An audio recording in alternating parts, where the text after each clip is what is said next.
So good evening, everyone, and thank you very much for being here. I am delighted and privileged to be able to share with you some of my thinking about relational and collective leadership tonight.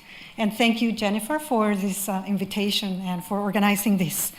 So I thought I would start first by asking you to think for a moment about a time when you experienced leadership at its best. And think about a word that describes good leadership. One word. Sorry, I know that's hard, but one word. Okay, hopefully you have one word now. Please raise your hand if you thought of an adjective describing an individual characteristic of a good leader. Authentic, courageous, listener. All right, so about 1/3, I would think. So raise your hand if you thought about an action or an activity, like listening, engaging others, influencing others. All right, so verbs, actions, that's about another 1/3, okay. And what about if you thought of some kind of relational condition, like collaboration, group work, engaging others? All right, that's a smaller group, but still there. In fact, what we have here is exactly the gamut of possible ways in which we can think about leadership. And it is because we are going through a transition from thinking about the individual dimensions of leadership, which are in fact incredibly important for leadership to happen, but moving towards also thinking and considering the collective dimensions of leadership. And so we're moving from heroic to post-heroic leadership. So I tried to look for some words, some images about leadership in a Google image. This is what I found. Most of the images are like this, but I also found images like this, right? And so, in fact, we have kind of like both of these kinds of ways of thinking about leadership in our heads. Because what we are going through is we're experiencing a change in our mindset that is really quite revolutionary. And like all revolutionary changes, it creates confusion because we're in the middle. We're not there, we're not here. So in fact, we have very clear that we need a new type of leadership for the type of work that we want to do. And nevertheless, we continue to operate under the expectations of the old frames and molds that keep us back as we try to move forward. But change is inevitable because the world is changing. And more importantly, at the core of this transition in leadership mindset is an acknowledgement that addressing wicked problems, especially in public services, is something that we cannot do alone. In a shared powered world, no one single person, no one single organization will be able to solve the type of problems that we need to solve and that we're facing in our times. Here's how management scholars talk about a shared powered world. You may be familiar with this, I'm sure. It's a shared powered world in the context of public service. I'll just let you some time to read it. It's a very turbulent time, as you can see.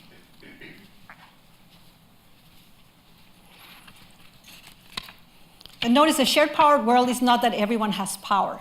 It's that power is fragmented. It's in different places. And each group or person has a little bit of the power that may be needed, but nobody has all the power.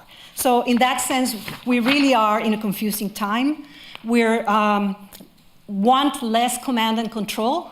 And then when we try to do this, we also want to be less dependent on positional authority. And then when we try to do this, we face some of the obstacles that all of you are facing as we go, as you do your work here. So this is what leadership is about right now. So this is the way it looks like. This is the way it feels like. It's an existential moment that I think we're all sharing. At least many of us, including myself, feel it this way. And you can consider this in the context of the work that you're trying to do here in Scotland to be the best place to grow up and bring up children. That's a big aspiration. And when you think about it, or I read in the websites, you want a child-centered approach, but you really do not want a leader-centered approach. You want a collective approach. You want a systems-centered approach. And that's easier said than done, right? So if you think about getting it right for every child, you're doing really interesting and innovative work. I was very impressed when I looked around, when I discussed this with Jennifer. And what I realized is that you're actually doing work that is collective leadership, but you haven't named it collective leadership. And so I thought it would be interesting and fun to bring some of those frameworks to you, to name some of the things that you're already doing, and think about what that does for you, what kind of insights does that bring for you. The real point, I think, if we look at this from the lens of collective and relational leadership, is to think about what kind of leadership do you need to go from here to there, to getting it right for every child? Because we know you're not there, right? We're not there, right? So what you want to think is about a type of leadership that helps to create the conditions for a system to be full of leadership. Some colleagues, and Barbara has written some chapters with one of these colleagues, talks about what we need is leaderful environments that are full of leadership.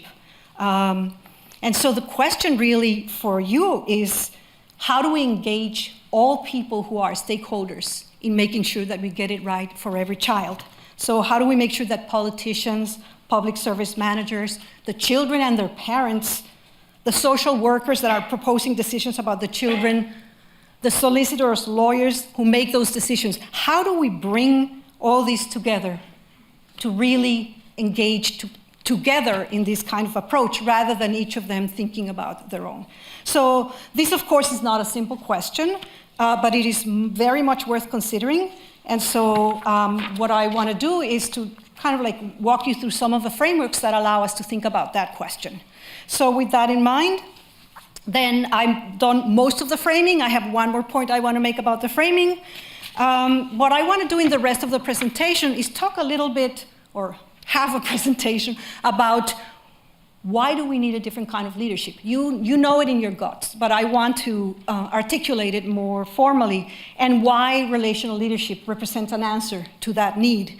And then take some time to talk about a specific example that I know well, because it's part of my research, about how relational leadership has been used in a particular context, and ask you to think about how does that connect to the type of work that you're doing here. But I do have two caveats that I want to make sure that I put on the table for you. The first caveat is that I will not be able to give you formulas about how to do leadership effectively or answer the big questions that you have, because relational leadership is contextual. It is about making meaning in the moment, in the context, and with the system that you have. And so there are no formulas. And when my students ask me, give us some formulas, I'm like, no, there are no formulas. And of course, in this world of marketing and packaging, and it's hard to not say. So we've created 4 C's and a couple of things here and there that I'll show you. But really, my deepest belief is there are no formulas. It is about getting yourself on the ground and thinking about this in the context of the urgent matters that you have in front of you. And I would suggest it's about being in the world in a particular way that allows you to move through that. So that's my first caveat. The second caveat is I don't think I'm going to say anything here that you do not know or have not experienced in your own work. So I'm not going to pretend that I'm an expert in child services and policy. I'm not. I'm actually learning. Now I have a doctoral student that wants to do care policy, and so I'm learning more about this.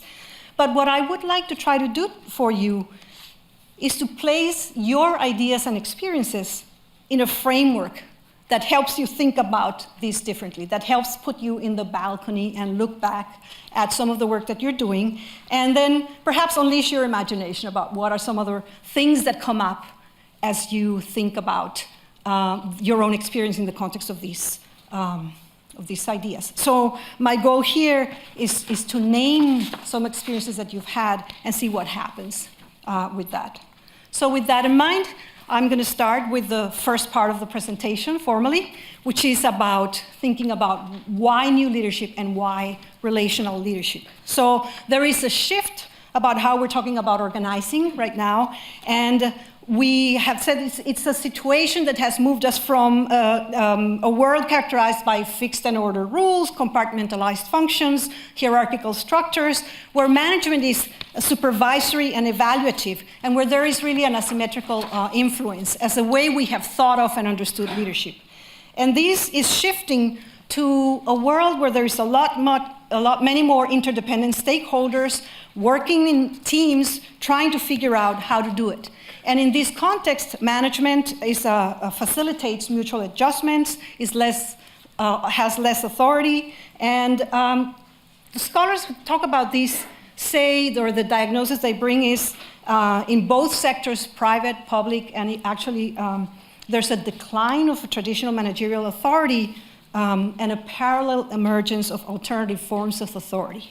This is happening out there, right? In fact, in the new reality in public service is about collaborative governance. This is a new way of thinking about this, where again, we're pushing for these ideas. They haven't completely come up, but you will recognize some of the stuff of the work that you're doing in the context of collaborative governance. I want to read to you the definition of collaborative governance.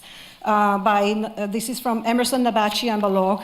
They say, collaborative governance is the processes and structures of decision-making in public management and policy that engage constructively multiple actors and cross public agency boundaries, jurisdictional boundaries, and boundaries between the public, private, and civic spheres to attain a purpose that otherwise would not have been possible to produce.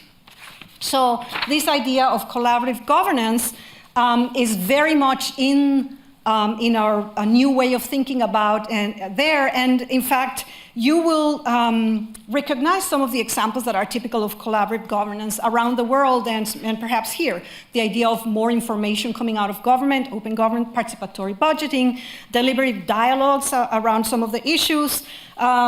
We have service delivery networks, co-production of services. We have lots of formal collaborations happening to try to address particular issues. We have coalitions and networks of social actors, perhaps in partnership with some of the public employees who are also wanting to influence public policy. And in general, we have also the private sector entering with new ideas of shared value initiatives, et cetera, et cetera. So in this new context of collaborative governance, there are two issues that I want to highlight as the background to the work, to the points that I want to make here. The first one is that in this context, public service delivery requires managing complex configurations and systems. So it's really a lot about the systems. And the second one is that the state and its representatives play a different role than they did before. They play more of a brokering role. And this demands more collaborative and inclusive public management as such. So we have this idea of the state as a broker. And when you are a broker, you need to develop different kinds of capabilities here. And so Bennington and Moore talk about the need to develop the capacity to analyze and understand interconnections, interdependencies, interactions. This is all about whole systems thinking, creating the conditions for others to be able to take up their own leadership, because your understanding is that each of these interconnections, interdependencies, and interactions requires obviously more than yourself in the picture, right?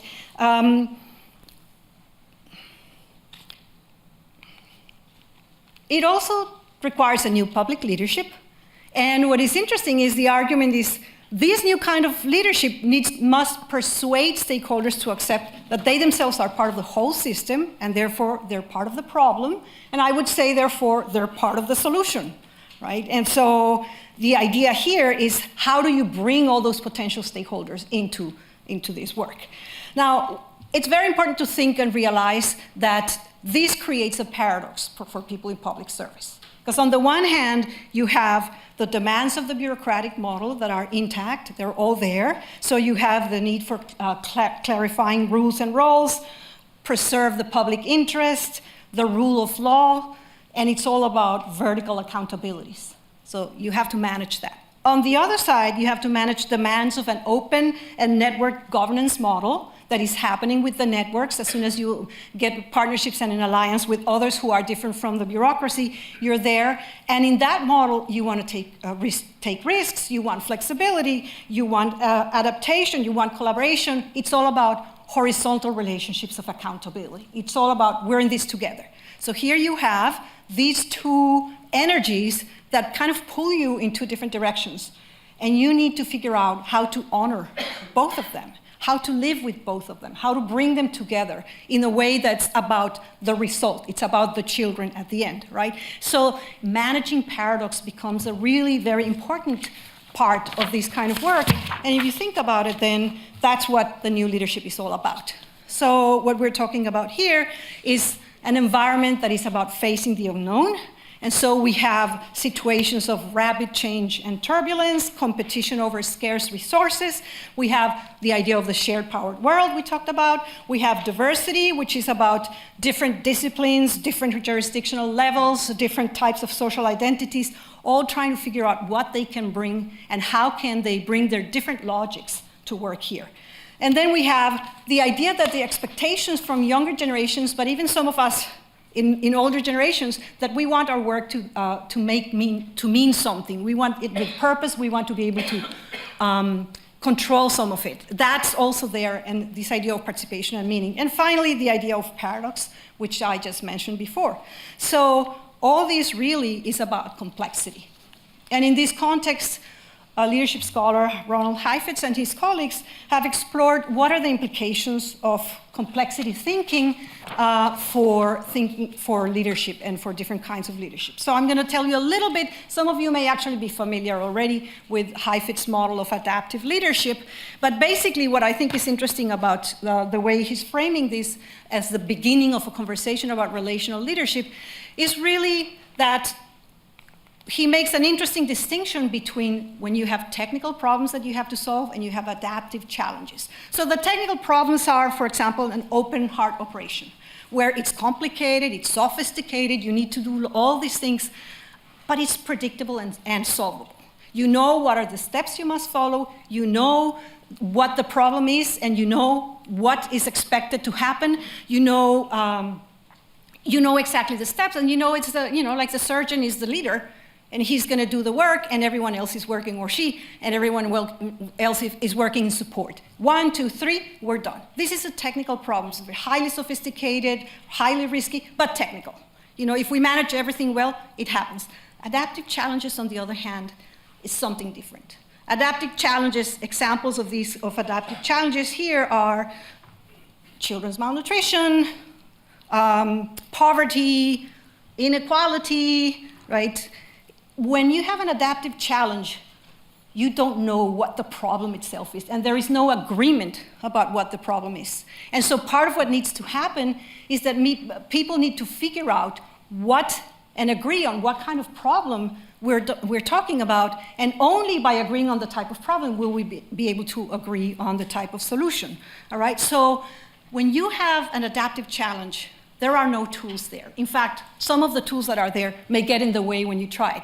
Adaptive challenges, you normally know about them because you've tried things and they haven't worked, right? So solving it requires changing your assumptions, thinking about what are new methods and new tools. You really need to figure out how you can change your internal mental models and those of other people outside to be able to think differently about this. And so adaptive challenge really requires a different kind of leadership. It's about supporting people to be able to make this change in their own mental models and to be able to figure out how to be together as they jump into the unknown, right? And so leadership is less about influencing others, but more about working with others to figure out together how to address these adaptive challenges. Leadership is therefore a type of activity, a type of collective activity. It's a type of work, collective work, that mobilizes peoples and organizations around the adaptive challenges that they are facing. It's about creating a supportive environment for people to be able to change their models and engage in different ways of acting. And some people have talked about this, especially people who do complexity theory, that in today's environment, the most creative and innovative work happens at the edge of chaos. So what does this mean? It's a time, a place in the wave where order is you're not doing this in an orderly fashion, and in fact, if you stay with order and predictability, you're stuck and uncreative. It's not either at the other extreme where you enter into chaos and then nothing can be done and you're lost, right? So it's at the edge as you're entering into chaos. That's the moment where something interesting is going to happen. And so helping people move to that edge of chaos becomes a different kind of leadership. And it requires a leader that will accept that he or she will lose some of the control they have, because it really is about getting in there into the hard work with all together. And so here's some of the characteristics that some people from complexity leadership theory talk about that are needed for a leader in the context of leading at the edge of chaos. So you can see it's about process orientation, it's about boundary crossing. You need to be completely under it. You need to be very resilient. You need to just keep going over and over. You need to be committed to the idea that diversity is good, even though it creates a lot of problems for you, but it's good as long as you figure out how to work it, and you need to be committed to continuous learning. And finally, you need some self-awareness, maturity, and authenticity, because this is not for the faint of heart. Right? This is hard work, and it's hard work that you're not doing on your own. You're doing with others who are carrying also that anxiety of leaving, dropping their mental models, and moving next. So really, leading at the edge of chaos demands different kinds of capabilities. But if you look at these, our education system isn't really training us to do this. This is really more about an industrial model of leadership. The way we're thinking is more in terms of an industrial model of leadership, while this is more of a post-industrial model of leadership, right? And some people have argued, the industrial model of leadership, which came up at the moment of the big transformation of the Industrial Revolution, really was rationalistic, technocratic, quantitative, linear, scientific in language, management-oriented, goal achievement dominated, cost-benefit driven, and utilitarian. Now, all those words are there for us still. A lot of this thing is still happening. And so part of what we're trying to figure out when we think about relational leadership and more collective forms is that in a post-industrial society, we must balance the important orientation that we have in the left side of our brain, which is what has dominated, the paradigm that has dominated our educational system and our leadership. And then it's equally important to start bringing in this orientation from the right side of the brain. To some extent, post-heroic leadership is about bringing the whole self into the work, right? So with this in mind, then we can look at the evolution of leadership theories, and you will see here a move from an industrial to a post-industrial model of leadership.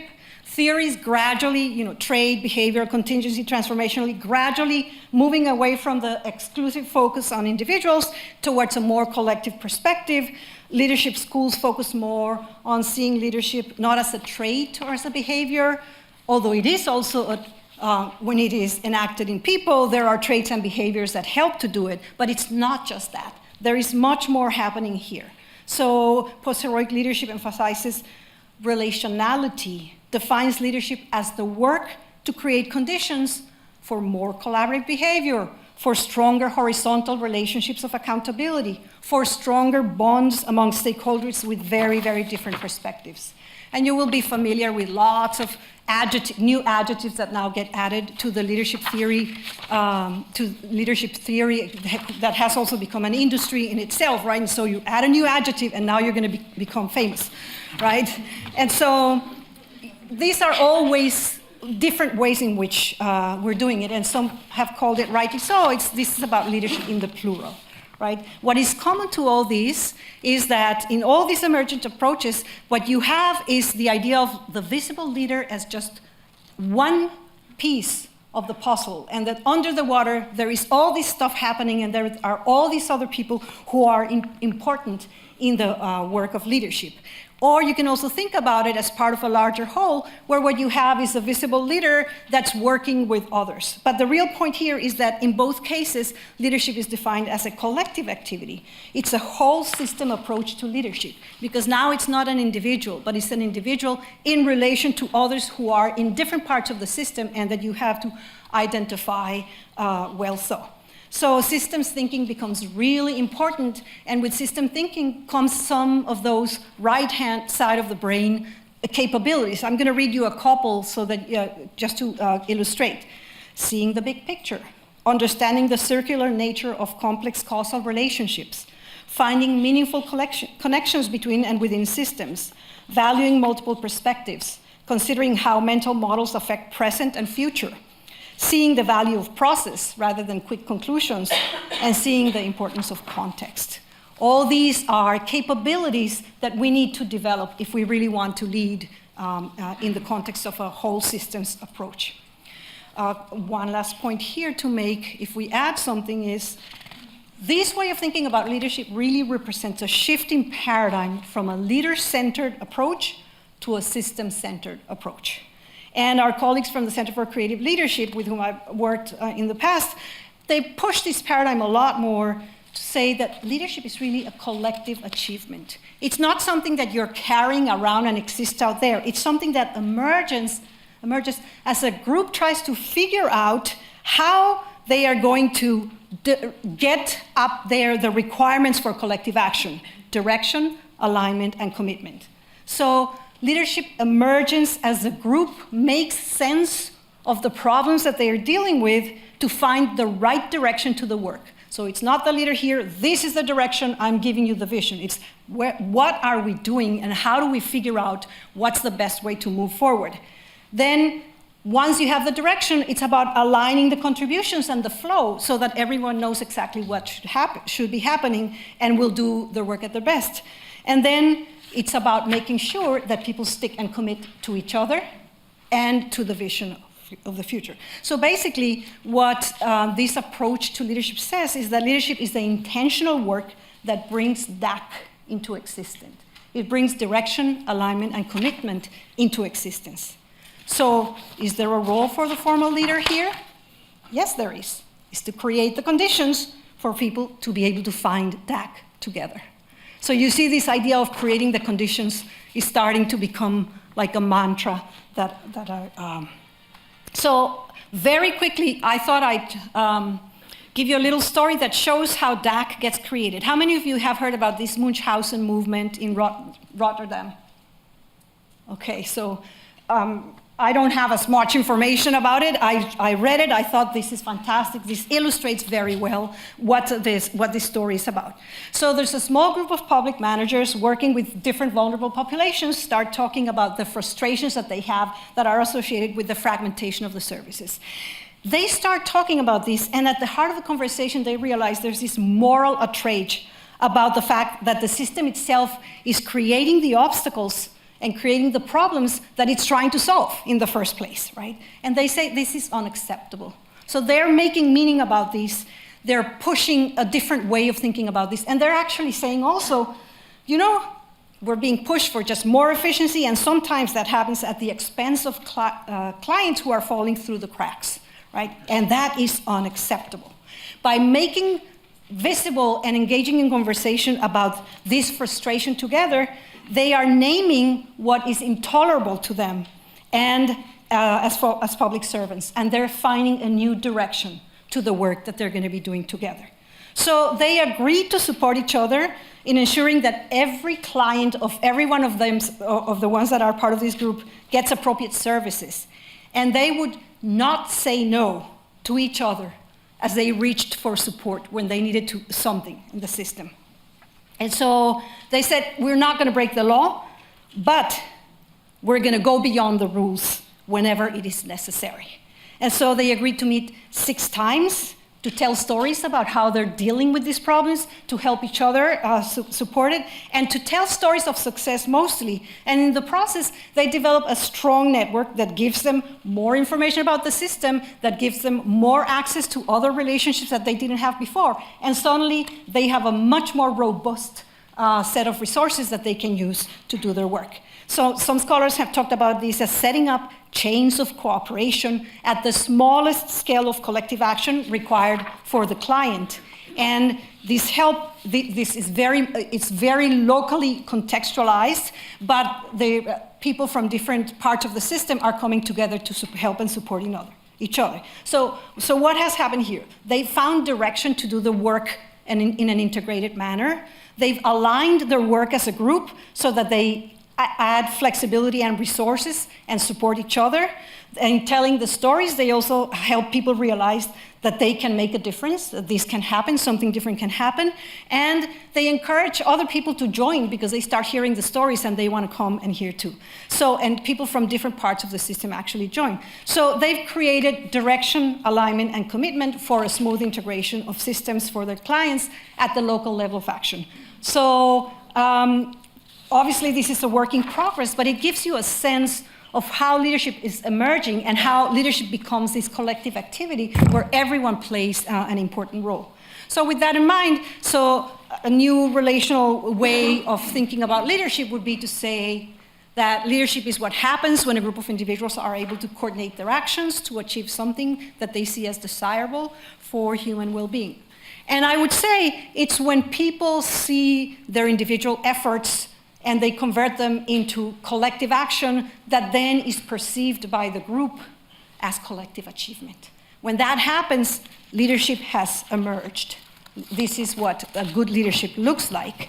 And of course, there's a leader. There are always leaders. A leader is someone who intentionally creates opportunities and engages others to facilitate these contributions. So leadership can happen everywhere in the system.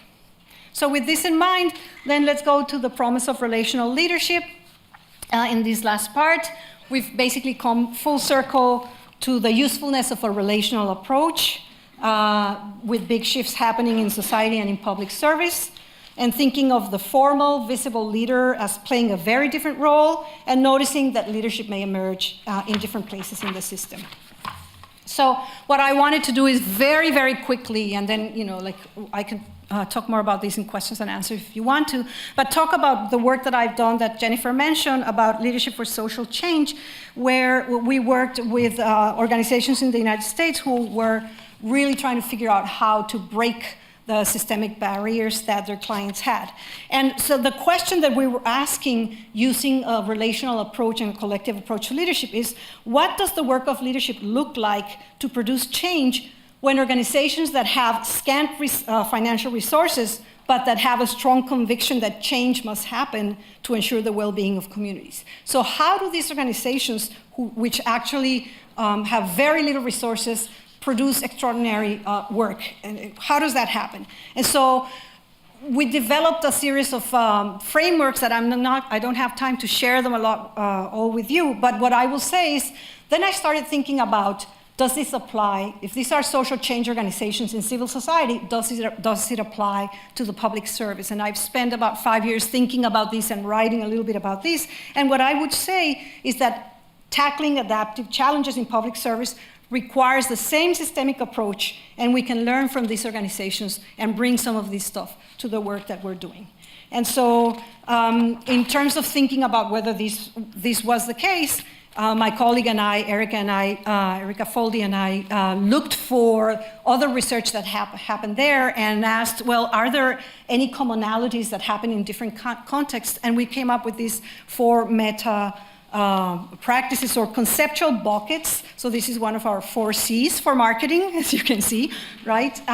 Where, in fact, lots of people in different contexts doing research were documenting something connected to cognition. So this was about changing mental models. So words like visionary leadership, sense-making, envisioning, catalyzing, we call it reframing discourse, and I'll tell you briefly about it in a moment.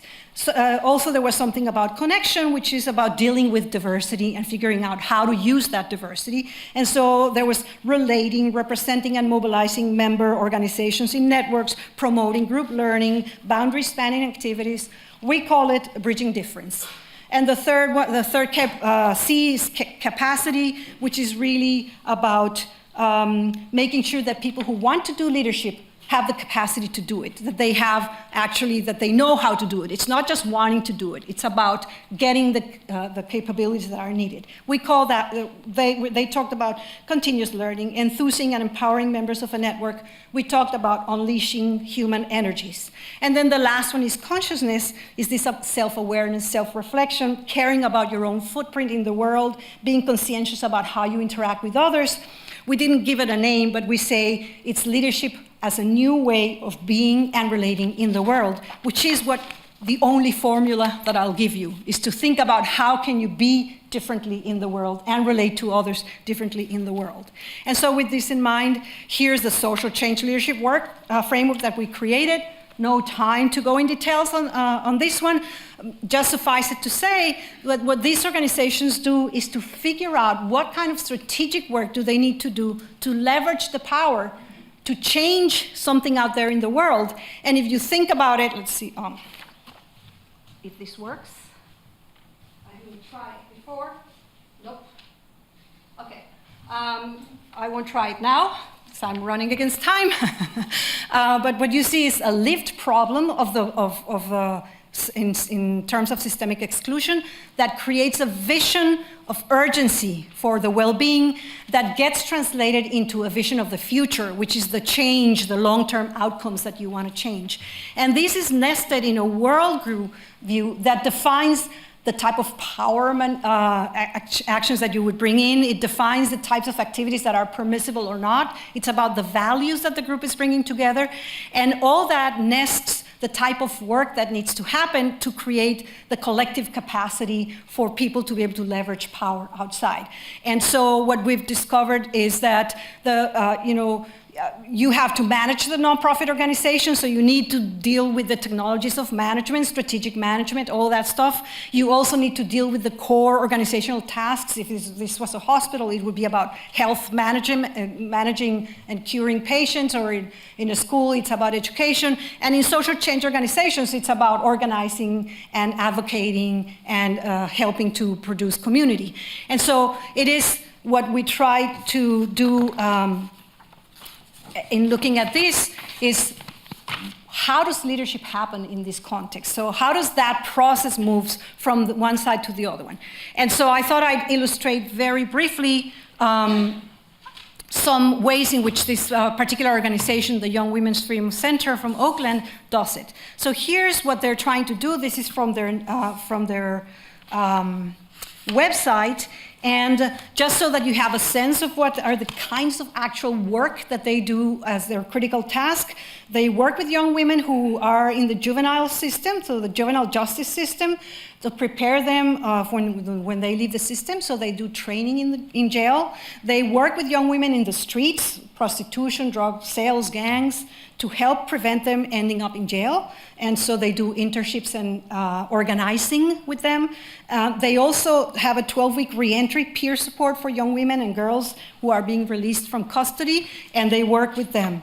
And also, the young women who have been part of the programs are groomed to be hired by the organization to do some of the peer work, and actually several of their executive development executive directors have been women who have come out of the system. So with this in mind, we identified these 3 types of relational practices. We didn't make them, we made them up from the data. We didn't enter with them into us.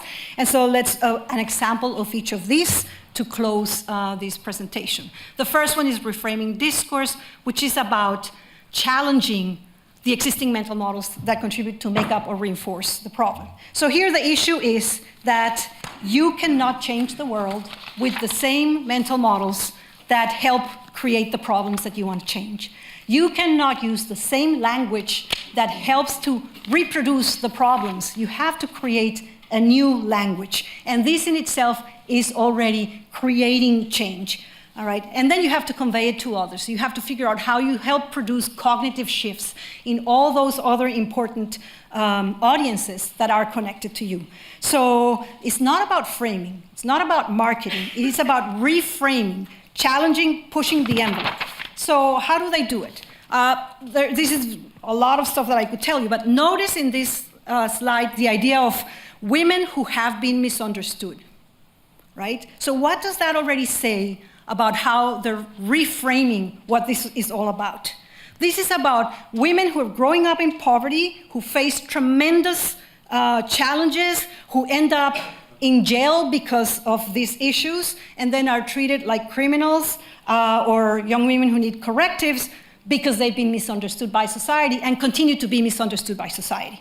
All right? So they're trying to survive at all costs under conditions of poverty, and then they do mistakes. We don't need to punish them. We need an opportunity to grow and heal.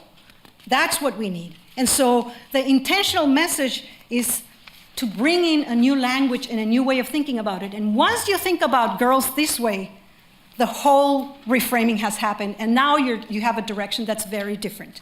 And so examples, well, intentional message, right? So language, notice the word freedom in the title. That's really making reference to the civil rights, the idea of oppression, the idea of liberation from oppression. The peer advisors are called self-determination coaches, right? So that already tells you it's something different than right? It's flipping the idea of who's responsible for the problems that these girls and these women are facing. It's not their parents, it's not themselves, it's the system, it's the poverty itself that's doing this. So this is a systemic problem, and we need to attack it as a systemic problem. So that already tells you a different way of reframing. So I thought I'd stop for 1 second, and I'm going to take 3 more minutes here. What must be reframed to make Scotland the best place to grow up and bring up children? What are some of the mental models that you have to challenge to be able to think differently about the specific work that you're doing? I'm not going to ask you to tell me back, but I thought I'd shut up for a moment. Let you think.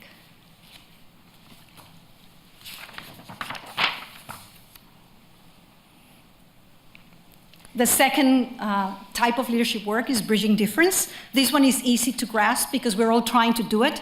But the key point I'll make here is that it is about valuing the importance of diversity and difference, and understanding that when the social workers are doing their work here and are arguing for some stuff, and when the solicitors are doing their work here and are arguing for something different, that there's a logic and a value in each of those two. And what you need to do is not to get rid of the difference, is to bring and bridge the difference so that people can see each other and can figure out from their own perspectives what can happen now that both of you know that you can keep being who you are, but now you're in this together and you've equalized yourself in the context of others, right? And so a brief example from this organization is, so first of all, you have to do bridging towards the outside. So this statement tells you that this is a problem for everyone. It's not just for these girls. This is really, we must invest now in improving our tomorrow. It's everyone who has to be part of this. Some internal bridging that happens. Well, Latino, Black, and white young women think of themselves as having very different experiences. In fact, they may have belonged to gangs in the street where they're killing each other, and they get engaged in storytelling sessions about their experiences. And they start realizing that they're more similar than different. Right? So there's this whole process by which they start seeing the humanity of each other in a different way. So that's really important. Moreover, equitable mechanisms that make sure that everyone starts to see themselves in the same way. And so what we have here is, for example, that the board of directors of this organization is all made of young women. Right? They're all young women, some of them who actually have gone through the experience itself. Right? And so you've created already a different place from where people are connecting, and they're bringing their difference, what makes them unique, to help the problem, right? And bridging with outside audiences is about connecting with others who care about these young women, and so they don't demonize government officials when they have problems. In fact, they congratulate them when they work with it. And they actually reached out to the juvenile justice public officials and said to them, you know what? You don't have the resources or the capacity and the knowledge to figure out how to help the girls who are coming out into the world to be ready. We can do it. Let us do it. And they managed to convince public officials. So now they do training inside the jails. And who are the teachers? The peers. The peers are the ones who are doing some of this work. So you see there reaching out to the system itself. So important to ask whose perspectives must be bridged and how to make Scotland the best place to grow up and bring up children. Again, a systemic perspective will give you a sense of what are the different places where you have to do this collective work. And to finish, unleashing human energies, which is really about, if we want to be leaders, how do we create the capacity for us to be leaders? So it's about learning and unlearning. And so here the emphasis is really on actually the people who are experiencing the problem, and the perspective that's developed here is the need to develop self-efficacy and confidence that you can control. Self-efficacy is confidence that you can control over your life and have capacity to figure it out. And so this is something that needs to happen with social workers who are treated very badly in our systems, for example. How do we develop their self-efficacy? And self-efficacy is about the faith that you can actually change the system and control your own life. So with the Young Women's Freedom Center, notice what they say in the website. We lived through adversity, survived by our ability. So this is about understanding that knowledge is power. There are various forms of knowing that can marshal power. Personal experience is the legitimate source of knowledge, authority, and expertise. And there is abundance of knowledge and expertise in the group of people who are actually engaged in the problem itself, and in the frontline employees who are engaged with them. So it really is pushing down the leadership and distributing the leadership down to the points of the most micro level points of it. So the last example about them is this idea of participating in a city commission on prostitution of young women. And so the girls, the young women who are part of it, have to prepare themselves, have to learn about policy, and then they go and tell their stories, but it's beyond their stories. It's about making suggestions and solutions. And so they end up being having an influence in what public officials are thinking in terms of creating policy for the city. So again, whose energies must be unleashed and how to make Scotland the best place to grow up and bring up children becomes an important point. So with this, I'll let you thinking about how can we move from this kind of leadership to this kind of leadership, and to think about the most important implication of thinking about the promise of relational leadership is that with heroic leadership, you have to go through repeated efforts to influence others, one follower at a time. With relational leadership, you have a more sustainable approach. It's developing an ongoing learning community that grows by itself and that develops different sources of leadership that go beyond those that are in the heads of the visible leader. Now, process becomes sources of leadership. Conversations become sources of leadership. So you expand the opportunity of sources of leadership, and then you bring that down all the way to the bottom of the hierarchy and let those ideas and those capacities to lead from the bottom up. So you have both from the bottom up and from the both down. So I'm going to stop there, and I'm sorry I took a couple of minutes more.